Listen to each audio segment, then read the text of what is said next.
Okay, there. Welcome to Talk Back Live. Good morning. It's a good Saturday morning right here in the city of Cleveland, and watching Talk Back Live, hosted by Gloria Shea.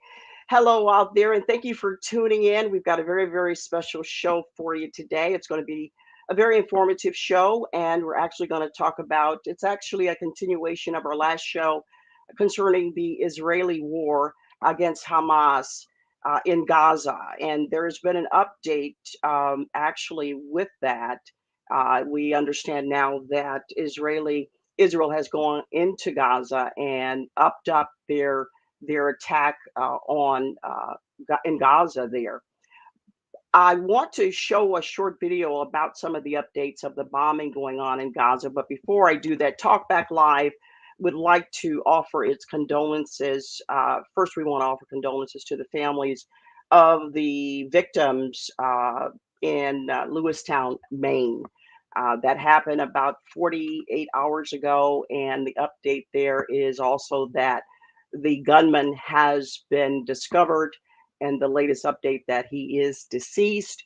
So, our condolences to the families of the victims of the massacre there that just happened about 48 hours ago in Lewiston, Maine. We certainly want to start off with that. But we got two special guests in the studio, waiting in the wings in the studio to come on and talk about the latest with the Israeli war against Hamas. I want to show a short video of the latest update on that, if I may. Bear with me here just a moment.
Okay, there. We wanted to show a short clip just of what's some of the things that are going on with the Israeli war. We do have very, very special guests that are going to be appearing here with us right now. We would like to welcome to Talk Back Live Nahida, Halaby Gordon, and Mr. Amir Mobarak.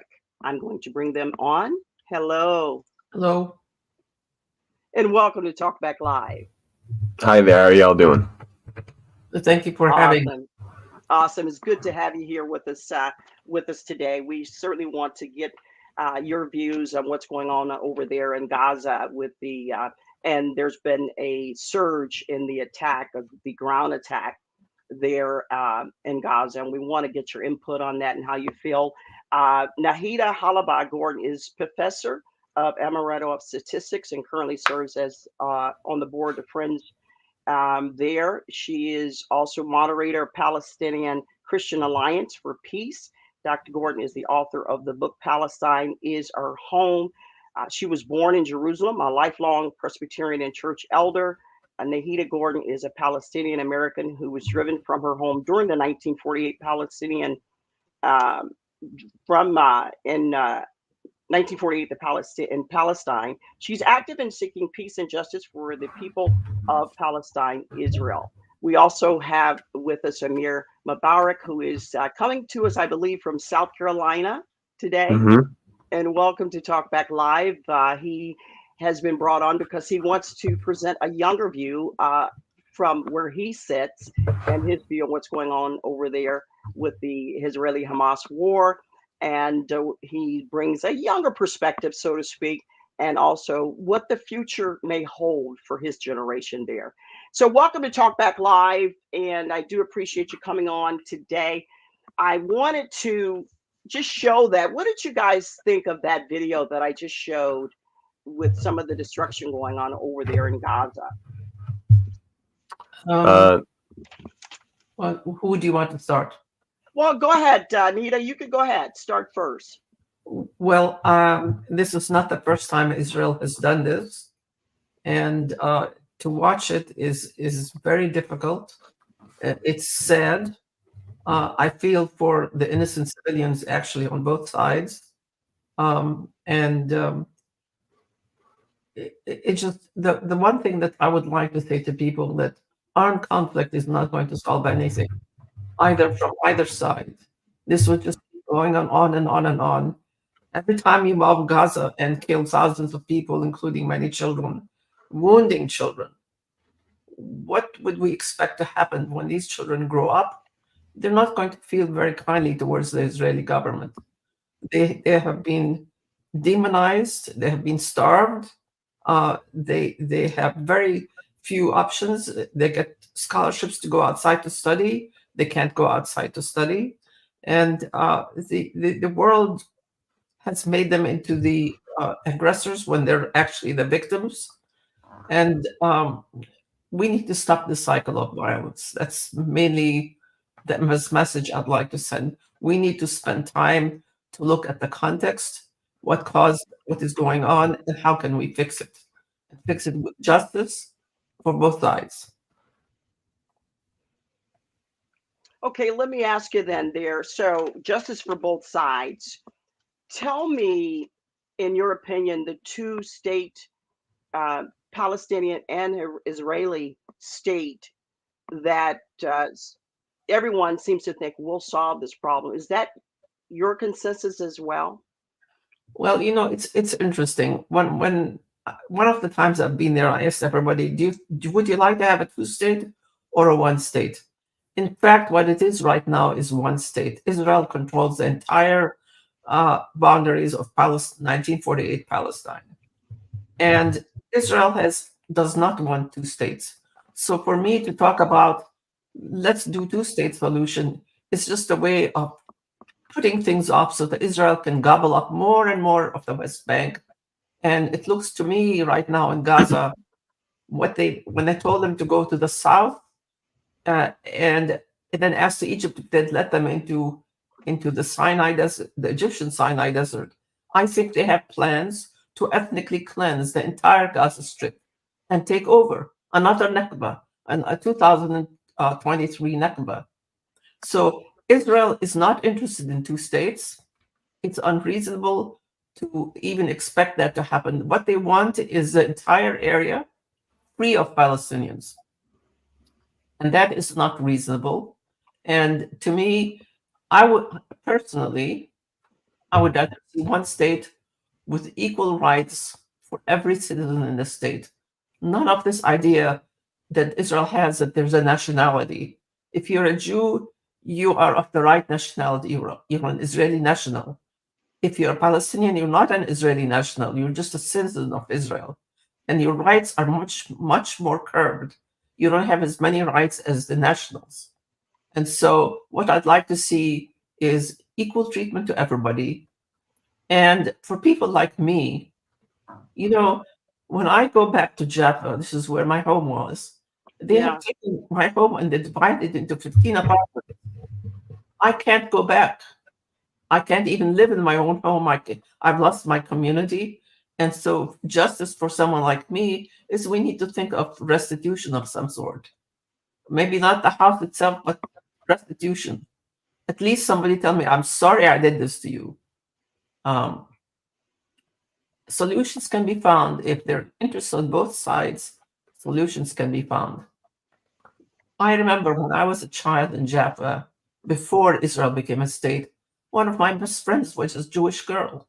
We lived together, we got along until all these extra outsiders came in, and these outsiders were brought in by England, and they were Jewish. I feel for them. They were at the first welcomed. Like, for example, let me give you an example. We welcomed the Armenian genocide happened around 2015. Sorry, 1915. They came to Palestine. They became part of us. They became part of Palestine. When these Jews from Europe came in, brought in by the British before and after the Second World War, they came in, they didn't want to blend with us. They came in, they wanted to have a place for themselves. They wanted to take over.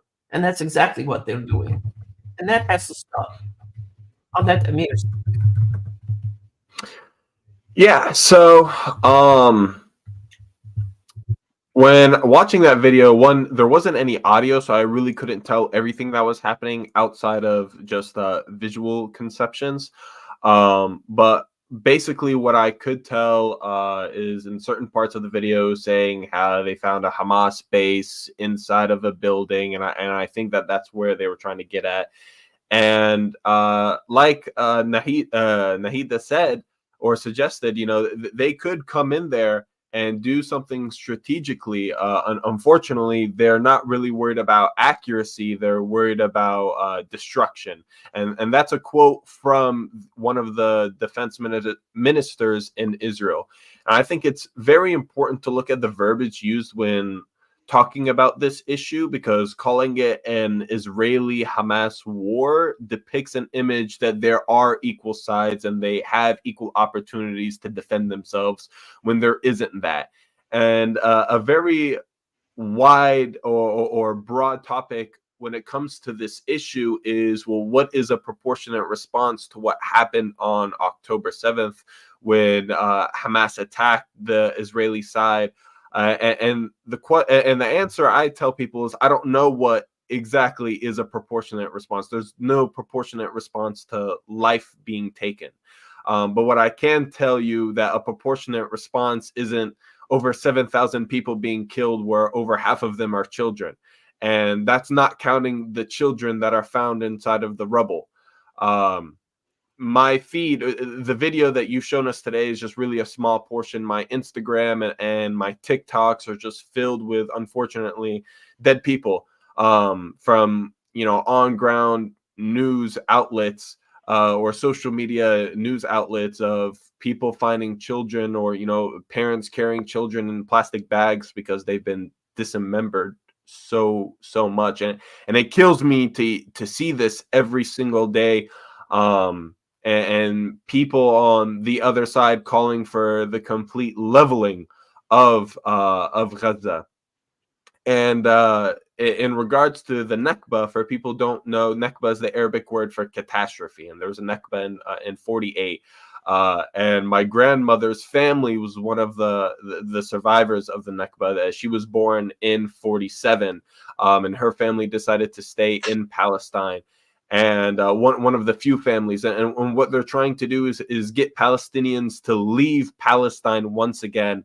And one of the UN's and United States and UK that they praise Israel for is the fact that they're warning civilians before they come and bomb the area and telling them to seek shelter and go and go towards south, towards Egypt, knowing good and well that there's been a 17-year long blockade on the naval side and on the land side. And not only that, but they told the Gazans that there was a safe passage to the Egyptian border. And as those Palestinians marched south on foot, on mules, donkeys, caravans, buses, ambulances, they bombed them. Right, and we're talking about over 100 people killed in a passage that was supposed to be safe. And whereas over 200 humanitarian trucks are sent into Gaza almost every single day to help them, because they have recently cut off water and food and electricity and all of this. But even before all of this, they were struggling to find clean water. I mean, there are videos circulating out there of the Israeli government or the IDF pouring concrete down water systems. Not only that, but you can even research yourself, look at the calorie count that they've been doing for the Gazan people. There are over 2 million people in the strip of Gaza, and they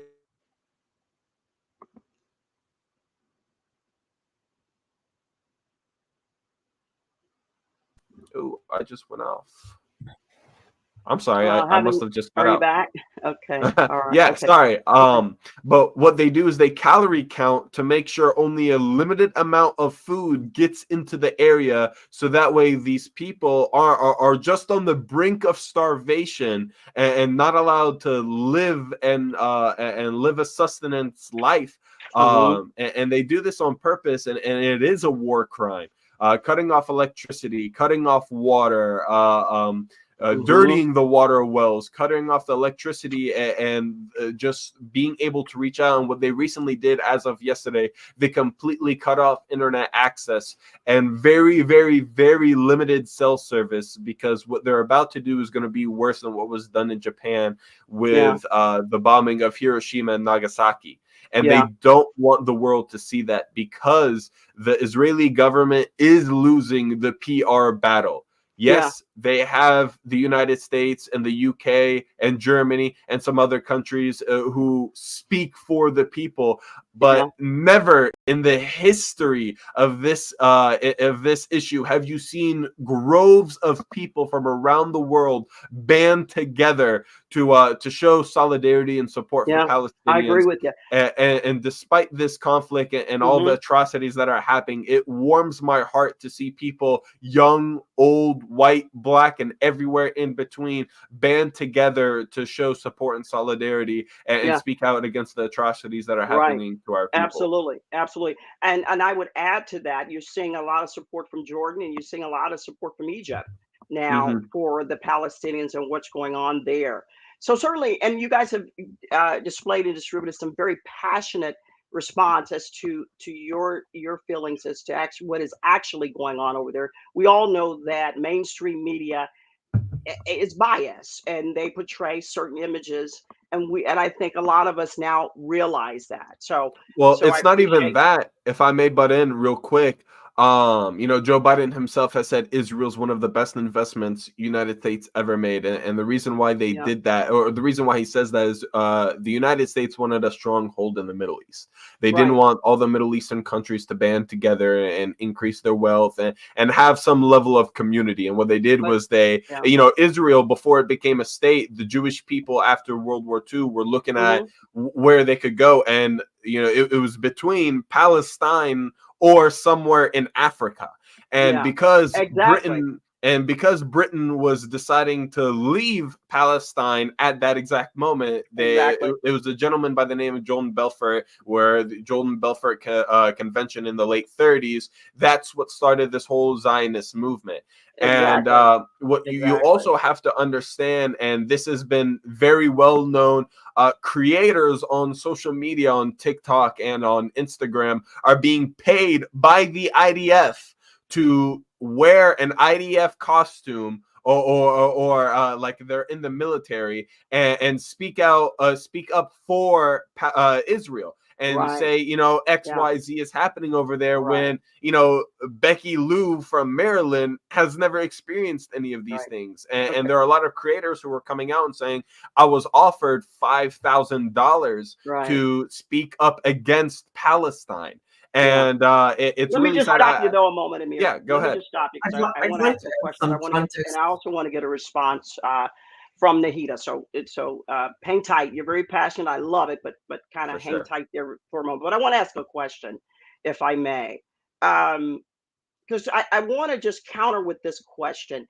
Is it your opinion, Nahida, that Hamas has murdered some of their own people, the extremists have murdered some of their own people, specifically some Palestinians, or not? Is that your opinion, Nahida? I have not heard of that. I know the Palestinian Authority in the West Bank, it does the bidding of Israel and the United States, and they're very hard on Palestinians. They keep the people in the West Bank sort of quiet, and they get their support from the United States to do that. I would like to add some context to Hamas. And I don't know if you're all aware that the United States keeps talking about they want to have democracy in the Middle East. So in 2006, the Israelis finally allowed an election in both the West Bank and Gaza. And it was monitored by the world, and especially Jimmy Carter. The election was declared fair, and Hamas won 79 seats out of 124. That means they had the right to form a government and elect a prime minister for the parliament. The United States and Europe didn't like Hamas, didn't want Hamas. So even though they talk about they want democracy, what they did as soon as Hamas won, they had an economic blockade of the area. I was traveling in the West Bank at that time. I couldn't use my checks, traveler's checks. Couldn't use my credit cards. It was very difficult to get by. I had to use whatever cash we had in our pockets to make do. So the United States has worked against Hamas ever since then, instead of working with them. If they had followed their statements that they're for democracy, here is a democratically elected government. If they had worked with it, they would have gotten somewhere. I don't think we would be where we are right now. And after the blockade, when that didn't work, they got fed up to go in there and fight. They gave them weapons, and then they lost and Gaza won. And so the Palestinians got separated into two groups. Right. And that supposedly, I don't mean to interrupt you, but that was supposedly, I think in 2005, Israelis supposedly pulled out after that election, supposedly pulled out of the West Bank and Gaza. But let me, if I may, pose this question to you at this particular time. So the attack that they had at that musical festival almost 2 weeks ago now, do you feel that that's justified? Just so that we balance this out, what about that specific attack though by Hamas? Personally, I think all war is evil, and I do not condone what they did. Let me give you a little bit more context here. Most of the people in Gaza are refugees from southern Palestine, all the way up north to Jaffa. They can look across the fence. You know, the city of Sderot that gets a lot of rockets from Hamas, that is built on a village, Najd. It was called Najd. And the Israelis came in and wiped out 49 villages in the Gaza district. Most of those people fled into Gaza. Why did they flee? Because the Israelis chose a few villages and they did a massacre. And what is Hamas doing? exactly what was done to them. I don't condone what was done to them. I don't condone what the Israelis have done. But I would ask a question. What do you expect when you pen up people in a prison, you cut off their water and electricity, their chances for life, and you demonize them in Israel, all over the world? I mean, what do you expect these people to do? You'd say, well, where is that Palestinian Gandhi? If they would just do peaceful resistance, they'd be okay. A couple of years before, they did peaceful resistance in Gaza in front of the fence. What did Israel do? They shot 230 Palestinians who were peacefully demonstrating. So when Palestinians demonstrate peacefully, the world doesn't pay attention. It pays attention only when they're violent, which to me is an indictment of the West. They understand violence only, which is really unfortunate. So, and to touch back on something Amir said, Israel represents an armed outpost for the United States against the other countries in the Middle East. And so they support it completely. I voted for Biden last time. I would never vote for him again. Never. When he says he even doubts that so many Palestinians were killed in Gaza, shame on him. With that, I mean, what do you expect? I'm amazed it's only 5,000, with all the people still below the rubble. I think the death count is probably going to reach 10 to 15,000 when all is done and over with. Yeah, I think And Biden is shameful. Yeah, and I agree with you. I think and that's why you see so much support now coming from Jordan and coming from Egypt, because the media has created a very dangerous perception, and the U.S. have created a very dangerous perception that Arabs' casualty is not as important as Jewish casualties. So let's be clear about that, and we want the audience to know that that's very prevalent, and it's been going on for years. And so that's why we're having you on Talkback Live today, to share your view and let people know that there's two sides to this story. So Yes, Amir, Gloria, what is going on to me is white supremacy. Black and brown and dark-skinned people don't count as much as white people. They decided in 1917 that they want Palestine to give to the Jews. Why? Because they didn't want the Jews to live amongst them. It was their solution to send the Jews to Palestine. So, if you think about, it's a settler colonial project, white supremacy at work. exactly. And we Palestinians don't count as much. Yeah. They say. Yeah, absolutely. Absolutely. Amir, talk to us a moment about being that, because what's your age? I just turned 22 the other day. Okay, so you're 22 years old. What's your perspective? And do you have any sort of hope for a brighter future, or will the two-state solution, in your opinion, work in the So future? you have to add some context to this, because this is not just two entities that always existed here that are, coming on some disagreements. Gloria, what I want to ask you and the listeners is, imagine if you had a house that in a neighborhood of an HOA, and the HOA decided to put this random family inside of your house and was like, they now live here and you cannot leave. And these groups of people, this family now takes over your kitchen, the garage, and the living room. So you're stuck to your own bedrooms and maybe a bathroom to share between all of you. And slowly over time, they invite more and more and more of their family, because according to Israel, if you can show even an ounce of Jewish heritage or ancestry, you earn what is called birthright, and they actually pay people to come and settle.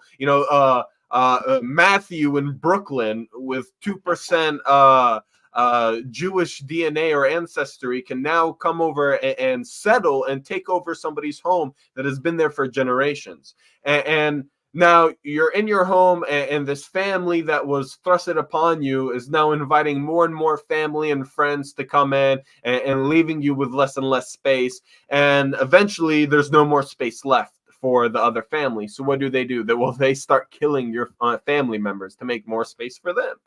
Well, after months and years and years and years of your family being killed and beaten and raped and tortured and whatnot, well, Gloria, how would you react? You would feel outraged, and you would be like, I got to defend myself. Well, now after years of abuse, you decide to go out there and defend yourself. And unfortunately, in certain cases, that means to take another life. And now you are looked at as the oppressor when this was your house to begin with. And the HOA goes, well, why can't you guys just live peacefully together?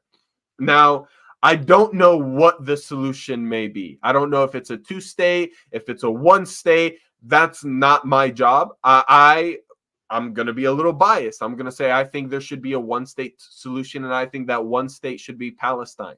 I, in hindsight, knowing how governments work, unfortunately believe that government will be corrupt. Because that's just how it is. Anything that the United States, the UK, unfortunately, they already have too strong of a hold on the Middle East, and I feel like the elites won't let that go. Fortunately, though, on a smaller picture, I feel like a 1-state solution where Palestine is in charge, where in the case that there may be a corrupt government. And that's not to replace a perfect government that's already in place. Israeli's government is already corrupt too. I don't want the viewers to get that mixed up. But I feel like where a Palestinian government that is being led by Palestinian people would stop the killing of Palestinian people. And I condone what Hamas has done. And according to Islam, the killing of non-combatants is a sin. And that's not despite of the religion. That's not my belief despite of the religion. That's because of the religion. The killing of non-combatants, people who don't come against you, it's haram. It's a sin and is not allowed. The killing of yourself under any circumstances is not allowed. Suicide bombings, all of this. These are not Islamic or Muslim actions. And what I tell people in comparison is you wouldn't look at the KKK and call that a Christian organization just because they do things in the name of God. It's not comparable. So the few minority where there's 2.2 billion Muslims in the world, if we were all hell bent on killing people and blowing things up, I mean, to be frank, nobody would be alive. But that's not the case, because Islam means peace, and we are peaceful people. But at the same time, to be peaceful doesn't mean to just lay down and take it. That means Absolutely. when people come, when coming for your home and your family, that you won't just sit there and just allow family members and friends in your community to be killed. And also, what Nahida said on the election, yeah, that was the last election happened in Palestine. They haven't allowed another election. And what you were saying in 2005, where they removed troops from Gaza, well, yeah, there aren't people walking around with guns in the neighborhoods, but they still have them in an open air prison, and they have them in a blockade for 17 years. Food, water, imports, exports, airports. Let me. I appreciate that, Amir. Let me respond. That was allegedly. Allegedly. Allegedly, right. But let me say this. If I can finish this one thought before I forget. Real quick. Yes, on the attack on October 7th from Hamas on Israel, the first thing that I thought was, this doesn't make any sense. Okay, and there's a reason for that. Israel is one of the richest countries in the world with one of the best anti-missile defense systems in the world, called the Iron Dome. And in this area, if as Bassem Youssef said, if a dog gets near it, they usually shoot it down. And you're telling me that on a random day, on October 7th, that Hamas, that's been in a blockade for 17 years, got weapons of mass destruction somehow, where the naval ports are watched, the on-land ports are watched, the airports are watched, the people aren't even allowed to leave to Gaza, and Yeah. somehow they got weapons of mass destruction to shoot it upon Israel. And now one of the best and short-range missile anti-defense systems that are in place in the world just happened to be on a day off. They had their whole intelligence systems was shut down, but now all of a sudden they can pinpoint Hamas in certain buildings in Gaza that they can level out, where civilian casualties are just that just sucks. We were trying to infiltrate and kill Hamas. It doesn't make any sense, and I encourage the viewers, don't take my word, don't take the media word. Go do your own research, because it is imperative to understand what is at play here, and it is ethnic cleansing. It is the genocide of a people. Israeli commercial real estate developers have already had a plan for what they are going to do with a new city of Gaza after they demolish and level it out and disperse. They are encouraging people to leave Gaza, so that way it's another Nakba where plenty of Palestinian families leave. Okay. And then we can do it. All right, Amir, thank you so much. This is a 30-minute show. We're actually running a bit over, so we only got so much time, right? But I want to get Nahida to respond and share some thoughts, some last-minute thoughts with us. But the question is, so is this all for nothing? In your opinion, where do we go from here? Well, unfortunately, the cycle will continue. The United States will continue to support Israel no matter what.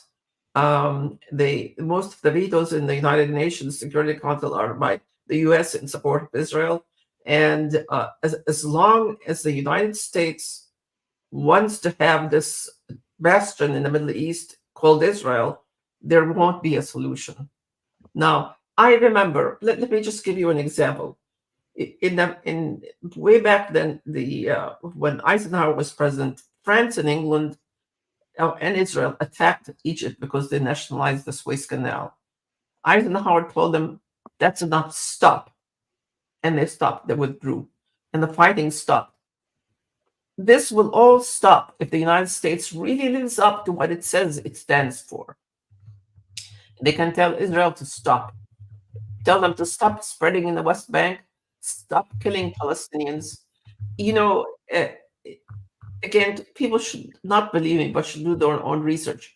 The United Nations Office for the Coordination of Human Rights, OCHA, for the occupied Palestinian territories, on a weekly basis, they publish what the Israelis do to the Palestinians. They evict them from their homes, they demolish their homes, they kill a lot of people in the West Bank, in the Gaza. This is also documented by a lot of human rights groups, Amnesty International, Human Rights Watch, Beit Salam, which is an Israeli human rights group. Just look these things up and see what happens. So, I'm pessimistic. I don't think there's going to be a solution unless people really want to solve the problem. The United States has to want to solve the problem. And as long as the US does not want to support them, fix the problem, nothing will happen. It just will continue the cycle of violence. Palestinians aren't going anywhere. They are staying put. They're multiplying, and that's a problem for Israel. Let me say this, because we're going to wind up the show, and I appreciate both of you coming on so much. This has been so enlightening and refreshing, in my opinion. But let me state, if I may, how kind of sort of my own personal opinion here, because the United States and their dealings in other countries and throwing a rock and hiding their hand, okay, is no secret. Now, we're pretty much all of us are aware, especially the African American community. Let me be very clear. We're aware of how, for years and for decades, for decades, for hundreds of years, the United States have thrown rocks and virtually hit their hands. We're aware of how I'm well aware of the underlying current that has been consistent for hundreds of years to depress and hold down people of color. Very much aware of that. And I feel a lot like you do, Nahida. I'm very pessimistic about the future, as far as if as really as far as the United States really taking a proper stand. It's unpopular for Biden to say opposite of what he's been saying. It's very unpopular. It's unpopular here. It's unpopular in Europe. Okay. So what do we expect him to say? I don't look for the United States to become a leader and really come in and negotiate equally on both sides. The United States has never done that. We've never done that. So I agree with both of you, and I appreciate so much how passionate you are about expressing truth and knowledge as to what's really have been going on over there for years.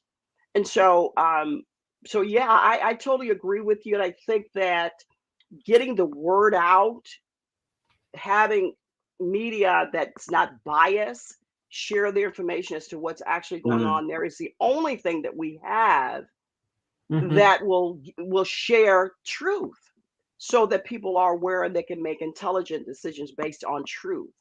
So I totally agree with you. And I thank you so much for coming on to Talk Back Live. This has been just a great show for me. And I hope it has been for you as well there. I would like to, though, before we close out the show, Iran, what's your concern with Iran getting in on this, Nahida? And then I'll actually, I'm going to ask Amir because I'm going to give Nahida the last word. Amir's pretty long-winded, so I want you to do it quickly for me, Amir, okay? I will. Give your thoughts on that. I'll be honest, I don't know much about Iran. I haven't looked too much into that situation. I'm not very well educated on that topic, and I don't want to speak out of ignorance, and I don't want to speak out of turn as well and provide false information. So what I can say about that, though, is the United States has lied about Syria, has lied about Lebanon, has lied about Afghanistan, has lied about Yemen, has lied about so many different things that have happened in the Middle East, and currently lying about Palestine. It's very hard to believe any source of information, what is supposed to be unbiased information and just a report of what's going on is a half, excuse my language, a half-assed report of just their own opinion, not actual facts. So I can't really speak about that. Okay, let's go to Nahida. Do you have any fear that Iran will get involved with this more? I think Iran is not going to get involved. I think if they do, it's only through their proxies. Now, no government really is all that innocent, and Iran is not all that innocent. However, on the whole, what the United States has been doing to Iran all these years, especially beginning with the downfall of the Shah, and before that, again, they talk about democracy. Iran had an election. They elected Mossadegh, and he thought it was unfair what was going on with the oil production. He wanted to nationalize the oil. The United States doesn't like that because income from the oil companies would stop. So what did they do? They go in and make sure that there is an uprising against Mossadegh, and they install the Shah. So again, the United States goes in and destroys countries. So there's a bad feeling by the Iranians against the Americans, very understandable. And the United States doesn't like any country in the Middle East that stands up to them. Syria, Lebanon, Libya. Look what they did to Libya. They convinced Gaddafi to give up his nuclear armaments. As soon as he did, they went in there and destroyed him. I wanted destroyed. to talk about Gaddafi, but we don't have time. I want to talk about that era that he lived in and how it was atrocious how they treated him. Yes, they've destroyed any country that stands in their way.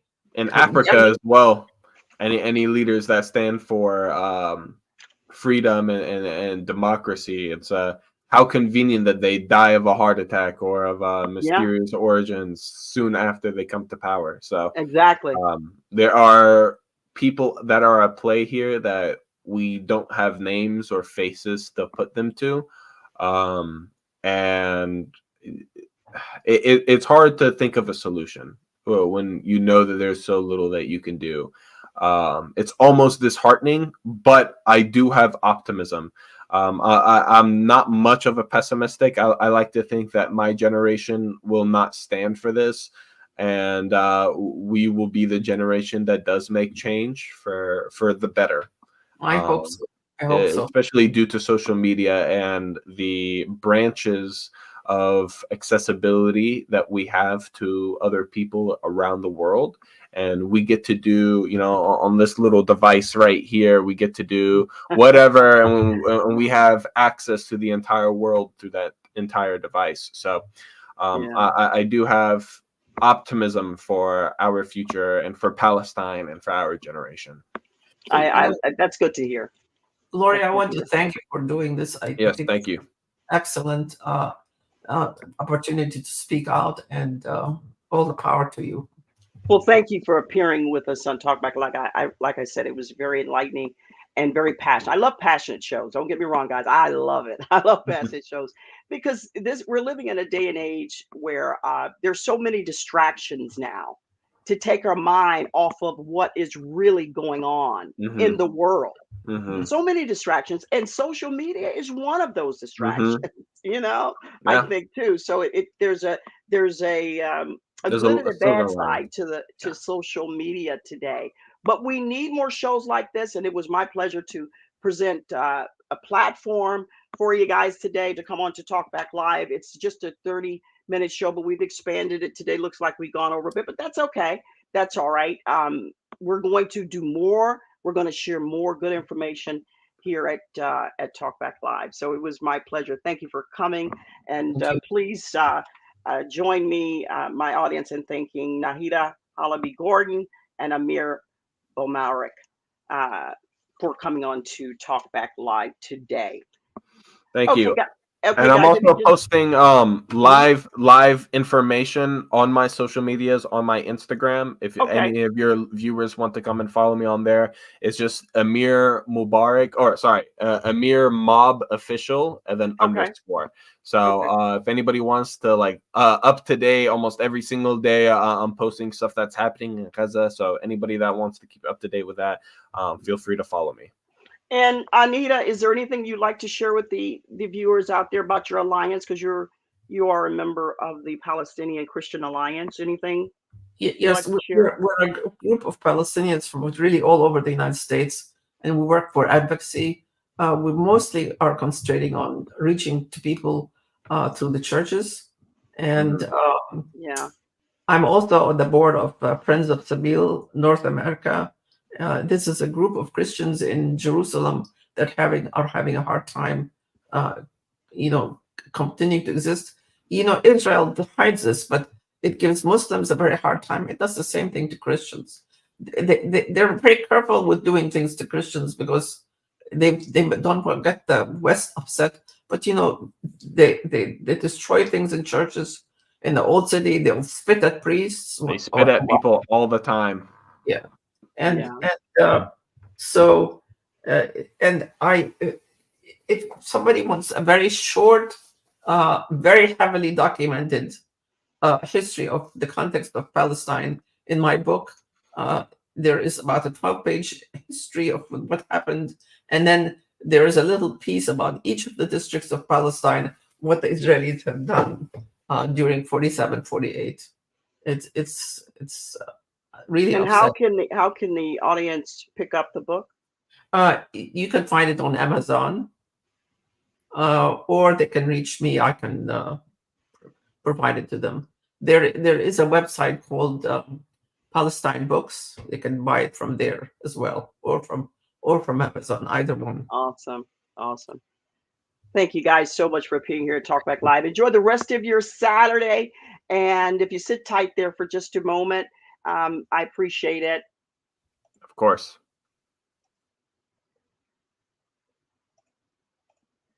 Well, thank you for tuning in to Talkback Live. I want to thank you for tuning in today.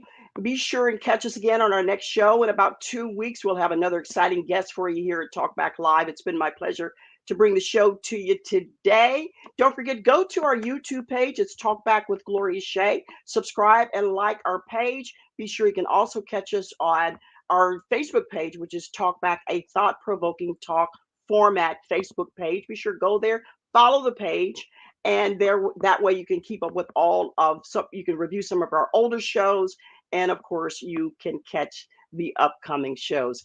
Thank you for tuning in to Talkback Live. Until next time, America.